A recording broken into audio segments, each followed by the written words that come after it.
ဒါသပင်ဒီပွဲမြူးမြူးချောချော မင်္ဂလာပါရှင်အားလုံးပဲမင်္ဂလာရှိတဲ့နေ့တစ်လေးဖြစ်ကြပါစေ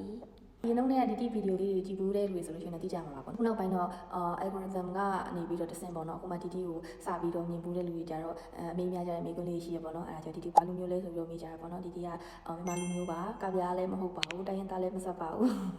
အဖေအမေမြန်မာလူမျိုးစစ်စစ်ကနေပြီးတော့မွေးတဲ့မြန်မာလူမျိုးဖြစ်ပါတယ်လောလောဆယ်တော့ကိုရီးယားမှာနေပါတယ်မြန်မာမှာမွေးကလေးကနေပြီးတော့အသက်16နှစ်အထိနေခဲ့ပါတယ်ပြီးတော့16နှစ်မှာကိုရီးယားကိုတက်တူလာတင်ရင်လည်းအခုအချိန်ထိကိုရီးယားမှာနေနေတာဖြစ်ပါတယ်ဒီက K-pop girl group ပေါ့နော် new ဆိုတဲ့အဖွဲ့ရဲ့ member တယောက်အနေနဲ့ရှိနေပါတယ်အဖွဲ့တချင်းနေနေဆိုလို့ရှိရင်တော့ဒီတချင်းလေးရှိရပေါ့နော်ဒီမှာချင်းလေးကိုစေပေးတာနဲ့ပတ်သက်ပြီးပြောမယ်ဆိုတော့အခုမှစောက်ဆိုပြတာတော့မဟုတ်ပေါ့နော်ဟိုအရင်ကတည်းကဒီအချိန်ရဆိုလို့အဆင်ပြေပြီးတယ်လို့ပေါ့နော်အများတန်းဆိုပြပါတယ်ဒီမြန်မာတချင်းတွေရောတရုတ်တချင်းတွေရောဂျပန်တချင်းတွေရောအင်္ဂလိပ်တချင်းတွေရောကိုရီးယားတချင်းတွေရောအစုံစုံပဲပေါ့နော်ဒါပေမဲ့ဒီ algorithm နဲ့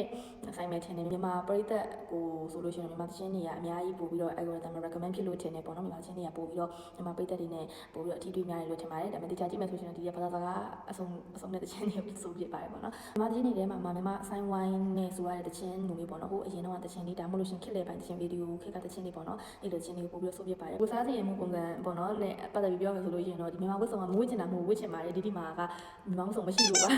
ဒါဆိုကိုရီးယားရောက်တာက10နှစ်ရှိပြီဖြစ်တဲ့အတွက်ဟိုအရင်တော့ရောက်ခါစားတော့ယူလာတဲ့လုံကြီးနှစ်ထည်တော့ရှိတယ်ပေါ့နော်အဲ့လုံကြီးနှစ်ထည်ကလွဲပြီးတော့အပေါ်ကနေပြီး match လုပ်ပြီးတော့ဝတ်လို့ရမယ့်အင်ဂျီကမရှိဘူးဖြစ်နေတယ်ပေါ့နော်အဲ့တော့မဝတ်စုံကဒီကိုတိုင်းနေပါလေလိုတယ်ချုပ်ဖို့လည်းလိုတယ်ဆိုတော့လေဒီနဲ့ကွက်တိတော်တဲ့အိမ်မှာမဝတ်စုံမရှိလို့ပေါ့နော်ဝတ်ဖြစ်တာဖြစ်ပါတယ်ပြီးတော့ဒီစပင်ကဒီဆေးချစ်ထားတဲ့စပင်ဖြစ်နေတာက4-5နှစ်လောက်တော့ရှိပြီထင်တယ်ဒီမှာသူတို့လုပ်တဲ့ personal color တို့ color analysis အနေနဲ့ကြည့်မယ်ဆိုလို့ရှိရင်ဒီအသားအရည်ရာပေါ့နော်စပင်အမဲအနက်နဲ့စားလို့ရှိရင်ဒီလိုမျိုးပို့ပြီးတော့ bright ဖြစ်တဲ့အရောင်နေနဲ့ color match ဖြစ်တယ်ဆိုပြီးတော့ပုံမီဘက်ကလည်းဒီ bright color ဖြစ်နေတာကိုပို့ပြီးတော့ထောက်ခံနေဆိုတဲ့သဘောဖြစ်နေတဲ့အတွက်ဒီစပင်ကအမြဲတမ်းဒီအရောင်ပဲဖြစ်နေတာဖြစ်ပါတယ်ဗီဒီယိုအခုမှ algorithm ကနေဖြစ် for page ကနေဖြစ်ပထမအဆုံးတွေ့ရတဲ့လူတွေရှိမယ်ဆိုလို့ရှိရင်အားလုံးပဲမင်္ဂလာပါလို့ဆက်လိုက်ပါတယ်နောက်လည်းအများကြီးအားပေးကြပါတတာ